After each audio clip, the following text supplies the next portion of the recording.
Hello, my name is Eric Walters, and I am not, in fact, a Maasai warrior. What I am is a writer. And I want to tell you about my book, Alexandria of Africa, which, of course, as you can tell by the things around me, takes place in Africa. Wait a second.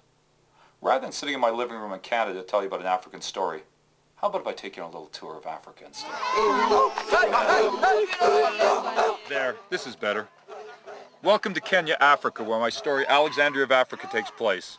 My main character, Alexandria Hyatt, I'd like you to think of Paris Hilton, is a rich, spoiled brat who's used to getting whatever she wants whenever she wants. What she wanted was a couple of tops from an expensive store. What she didn't want was to pay for them. She's caught, brought before the courts, and rather than going to jail, she's sent as a diversion program to Africa to help build schools. Let me read from my story. I looked at my watch. It was almost 5:30. The sun went down at about 6:30, and it was a dusk that followed for another 20 minutes or so.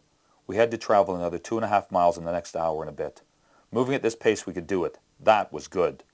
With or without a Maasai warrior, I didn't want to be out in the dark. The road was, as always, potholed and grooved and washed out. The scenery was the only thing that changed. Sometimes we passed fields of cultivated corn. Other places the vegetation was sparse with only a few cacti and the occasional tree or a couple of shrubs. From time to time, the road banked around small bumps of hills or passed by rocky outcrops. There were villages off in the distance sometimes with little pillars of smoke rising up into the sky from the center. There were also some of those roadside stands I'd seen before, small shacks where people sold their wares. They were all closed for the night. As the sun was starting to fade, it cast longer shadows, and my mind started to play tricks with the shadows, wondering what might be hidden behind every object. Do you ever get spooked when you're out here alone, I asked. Spooked, he said, shaking his head. What means spooked? Nervous, scared. He laughed. I am Maasai. There's nothing in the world that frightens me. Nothing.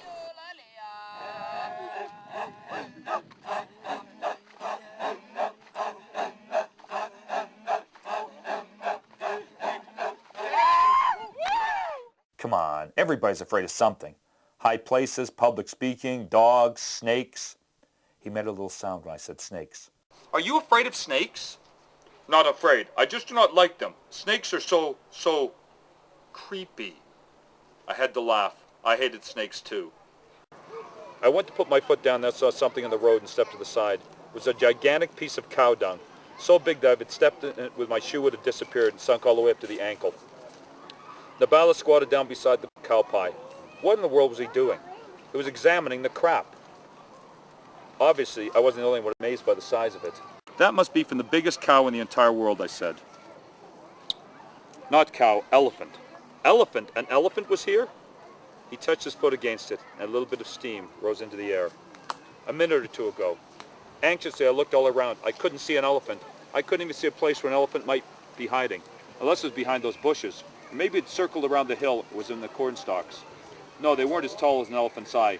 Great. I was looking for an elephant in Kenya. I was quoting lines from Oklahoma. Nabala tilted his head and inhaled deeply through his nose. What did he hope to smell except a huge pile of elephant dung at his feet?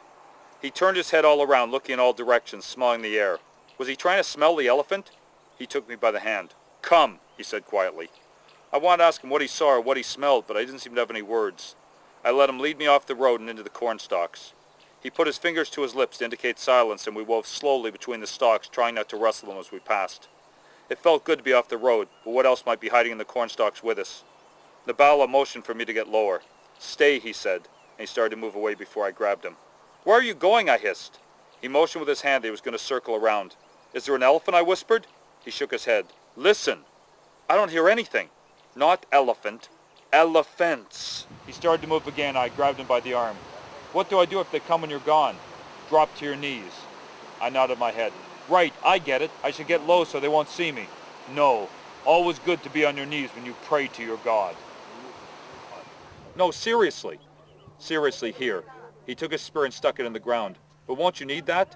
Elephants was his one-word response, I understood. What good was a spear against an elephant? I released his arm and he started off, angling away from the road, moving through the corn stalks. I tried to follow his path, peering through the stalks, catching little glimpses of him until I couldn't see him anymore. I turned back in the other direction and tried to see past the corner of the road. I really couldn't see anything. I didn't like that. I needed to see what was happening. I needed to do something instead of just squatting in the corn stalks, quaking and waiting. Dropping to my knees, I crawled along the ground, moving towards the road. If I peeked out, I could at least see what was happening. I trusted Nabal, but really, how could a herd of elephants be there without me hearing or seeing them? I was sure there was someplace, maybe a mile away. He was just trying to be super careful. I was almost at the edge of the field now. Soon I'd be able to look down the road and a gigantic leg appeared, followed by another and another and another. I froze in place as a second set of legs, as thick as tree trunks and almost close enough for me to reach out and touch, glided by. How could anything that big move that quickly and quietly? I tried to look up, followed the legs, but I was blocked by the stalks. Thank goodness I was blocked. They'd passed by. They were heading down the road away from me. I was safe now. Unbelievable. A herd of elephants had just passed right by me. At least I'd seen their legs pass by. I hadn't actually seen all of them. I knew I shouldn't. I knew it was stupid and probably dangerous, but I couldn't resist. I had to look. Nikaegemea wakati huu pole pole mpaka nikafika pale nikaangalia. Pale nikiteremka kwa barabara kulikuwa na ndovu wanne. I crawled, this time even more slowly until I could look out. They were moving down the road with 4 elephant butts, one of them a baby butt. Cute. He couldn't have been bigger than a compact car. I wished I had a camera with me because there was nothing that was ever going to believe this. One of the elephants, the last in line, suddenly stopped and spun around. It turned its head slightly to the side as though it was trying to listen or look. Was it looking at me? And those 2 big ears started flapping. Was I making any sounds other than my breathing? Could those big ears have picked up the sound of my breath in my heart, which felt like it was pounding through my chest? It was a loud scream, and I had to fight the urge to jump or scream back. The elephant turned away from me. There was something down the road, a flash of red. It was Nabala. He was 50 meters down the road. He's standing in the middle, visible to me and certainly visible to the elephants, waving his arms and hooting so that there was no way they could miss him. The elephant stood still, staring at him. What was he doing? And what were those elephants thinking? Were they as confused as I was?